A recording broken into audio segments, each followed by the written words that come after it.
రోజు బాగా అలసిపోయాను అనేసి సాయంత్రం రోడ్డుకి సెంటర్కి కొట్లోకి డ్రింక్ తాగడానికి వచ్చాను. అదే సమయంలో ఒక ఆయన వచ్చి ఇక్కడ కాళ్ళకి గుంతరం వేసే ఆయన ఇల్లు ఎక్కడ అని నన్ను అడగటం జరిగింది. నేను పలానా ఇల్లు అని చూపెడితే అన్న నాకు ఇల్లు తెలియదు, కొంచెం ఆ ఇల్లు చూపెడతాం అనేసరికి నేను ఆ ఇల్లు చూపెట్టి ఇంటికి వచ్చి మళ్ళీ సెంటర్కి వెళ్ళి ఆ లోపల మేము చేతబడులు చేస్తున్నామని చెప్పేసి ఊరోళ్ళందరూ మమ్మల్ని కొట్టడం జరిగితే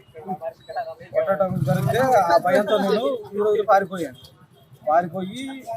కమ్మరగూడెం అనే ఊరు మా రిలేటివ్స్ మా పిన్నోళ్ళు ఉంటే మా పిన్నోళ్ళ దగ్గరికి ఉండడానికి వెళ్తే అక్కడ కూడా ఆకులు గోపి, అక్కర గోపి, ఇనుముల నీలాద్రి, ఇనుముల వెంకటేష్ వాళ్ళతో పాటు ఇంకో కొంతమందిని వెంబటేసుకొని వచ్చి కర్రలు పట్టుకుని నైటు వెంబడి పట్టుకుని వచ్చారు.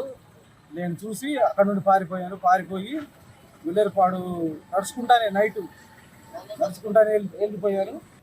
మనక రంగయ్యని వాళ్ళు చేతబడులు నాటు ఉరగడంతో వాళ్ళ ఇంట్లో ఉన్న వాళ్ళని తీసుకొచ్చి అది సెంటర్లో బట్టలు మొత్తం తీసుకొట్టి పాయ వెంకటేశ్వర అయితే చెయ్యి కొట్టారు.